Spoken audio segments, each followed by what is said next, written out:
তো বন্ধুরা আমি একটা রেসিপি নিয়ে চলে এসেছি। দেখুন আমি একটা বড় মাছের পিস নিয়ে নিয়েছি, বেশ করে ধুয়ে নিলাম।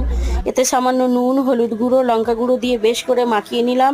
মেখে নিয়ে নেওয়ার পর দেখুন গরম তেলের মধ্যে আমি মাছটাকে উল্টে পুল্টে বেশ কড়া করে ভেজে নিলাম। কিছু মাছের জন্য মশলা এখানে পেস্ট তৈরি করে নেবো। তেলের মধ্যে আমি একটু জিরে দিয়ে দিলাম, কেটে রাখা টমেটোর দিয়ে দিলাম, বেটে রাখা পেস্ট দিয়ে দিলাম। বন্ধুরা ঝালের জন্য এখানে কিছুটা গুঁড়ো লঙ্কা, হলুদ, ধনে গুঁড়ো, জিরে গুঁড়ো, একটু কাশ্মীরি লঙ্কা গুঁড়ো দিয়ে সামান্য নুন দিয়ে পরিমাণ মতন বেশ করে মশলাটাকে কষে আমি জল দিয়ে দিলাম। জলের গ্রেভির মধ্যে মাছটা দিয়ে দেখুন কেটে রাখা ধনে পাতা, দুটো কাঁচা লঙ্কাকে চিড়ে ওর মধ্যে দিয়ে দিলাম। দিয়ে কিছুক্ষণ ঢাকা দিয়ে আমি মাছটাকে ফুটিয়ে নিলাম।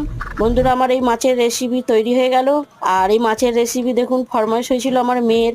আমার মেয়ে দেখুন কি সুন্দর খাচ্ছে মাছের রেসিপি, খুবই আনন্দ পাচ্ছে। তো বন্ধুরা আপনাদের ঘরে আপনারাও অবশ্যই ট্রাই করবেন। আর ভিডিওটা ভালো লেগে থাকলে লাইক, শেয়ার, কমেন্ট করে দেবেন বন্ধুরা। টাটা।